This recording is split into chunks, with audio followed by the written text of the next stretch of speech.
YSR Congress party మద్దతు తెలుపుతామంటుంటే అవిశ్వాసం పెట్టడానికి చంద్రబాబుకు ఇబ్బంది ఏంటని ప్రశ్నించారు షర్మిల. చంద్రబాబు మనసులో మాట పుస్తకంపై నిప్పులు చెరిగారు.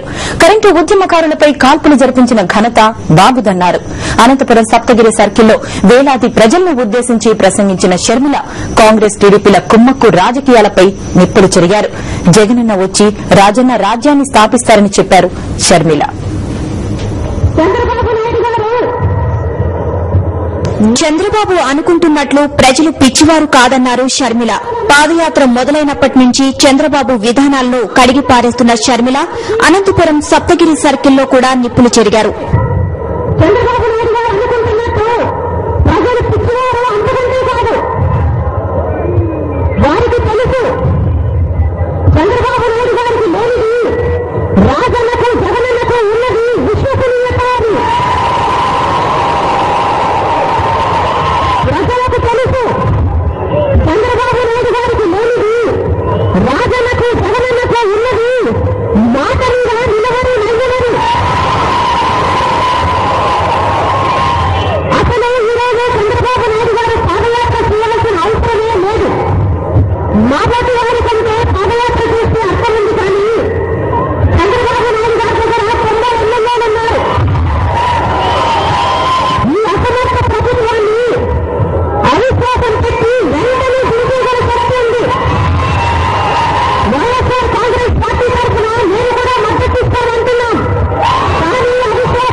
వేలాది మంది ప్రజల సాక్షిగా కాంగ్రెస్ టీడీపీల కుమ్మక్కు రాజకీయాలను ఎండగట్టారు. అధర్మానికి పరాజయం తప్పదన్నారు. దేవుడు ధర్మం పక్షానే ఉంటారని తెలిపారు షర్మిల.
జగనన్న బయటకు వచ్చి రాజన్న రాజ్యం స్థాపిస్తారని చెప్పినప్పుడు సప్తగిరి సర్కిల్ జగన్ నినాదాలతో మారుమోగింది.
ప్రభుత్వ వైఫల్యాలను ఎండగట్టకుండా చంద్రబాబు 3 ఏళ్లుగా చోద్యం చూస్తున్నారని షర్మిల మండిపడ్డారు.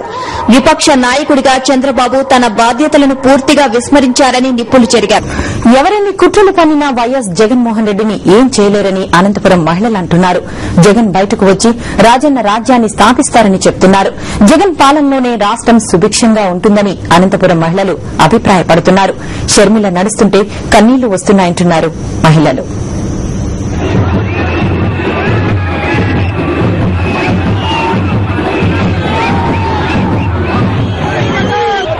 వైఎస్సార్ మరణించిన తరువాత వచ్చిన పాలకులు ప్రజలకు ఏం చేశారో చెప్పాలంటున్నారు అనంతపురం మహిళలు. కనీస అవసరాలు, గ్యాస్ ధరలు పెంచి మహిళలకు ఊపిరాడకుండా చేస్తున్నారని మండిపడ్డారు.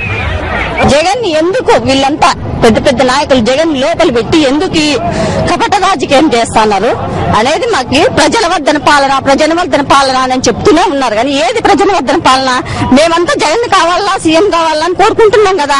మళ్ళీ ప్రజలవర్ధన పాలనకు వచ్చి ప్రజలను వచ్చి ఓటు అడిగి ఎవరికి మీరు ఓటేస్తారని నిజంగా మేము జగన్ కు ఓటేస్తామని మేము స్వచ్ఛందంగా వస్తాము కదా. జగన్ కోసము ప్రజలవర్ధన పాలన అయితే చేయొచ్చు కదా. ప్రజలవర్ధన పాలన వైఎస్ఆర్ పరిపాలనలో నెలకొక్క సిలిండర్ ఇస్తున్నారు. ఇప్పుడు ఎందుకు గాను గ్యాసులు రద్దు చేస్తున్నారు. మరీ గ్యాస్ కావాలని ఆడవాళ్ళందరూ కోరుతున్నారు. ఎందుకు గాను జగన్ జైల్లో పెట్టించినారు. ఏ తప్పు చేసినారని పెట్టించినారు. మహిళలు వాళ్ళు ముగ్గురు కలిసి ఏం చేయాలని వాళ్ళు బయట ఉంది. అప్పుడు రాజశేఖర రెడ్డి ఏం చెప్పినాడు? ఒక్క 1,00,000 రూపాయలు ఒక్క మనిషికి వచ్చే 1,00,000 రూపాయలు కావాలన్నాడు. ఈ రోజు మేము 1,00,000 రూపాయలతో కూడా చేసుకోలేకుండా బతుకుతాం. అంత ముందు నుంచి బాగా వడ్డీల రుణంతో ఆటి వరకు బాగా రెడీగా అయినాం. ఇప్పటికి చాలా ఇదిలో ఉన్నాం. ఒక సిలిండర్ అంటే 10 మందికి ఉంటే ఒకటి ఎట్లా అవుతుంది చెప్పండి? ఉండే వాళ్ళకి 1, 2 అయితే ఇది అవుతుంది. ముందే జనం ఉండే వాళ్ళకి ఒక సిలిండర్ అంటే కాదు. మాకు అది ఒక్కటి చేసి సీఎం అని చేయాలని, జగనన్నని త్వరలో రావాలని దేవుని ప్రార్థించుకుంటా, రాజశేఖర రెడ్డికి దండం చేసుకుంటా మేము ప్రతి దినము కూడా ఆయనకు సేవ చేసుకుంటే లక్ష్యం. వైఎస్ జగన్మోహన్ రెడ్డి బయటకు రావడం ఖాయం. మంచి పాలన అందించి ప్రజల సమస్యలను తీర్చడం కూడా అంతే ఖాయం అంటున్నారు అనంతపురం మహిళలు.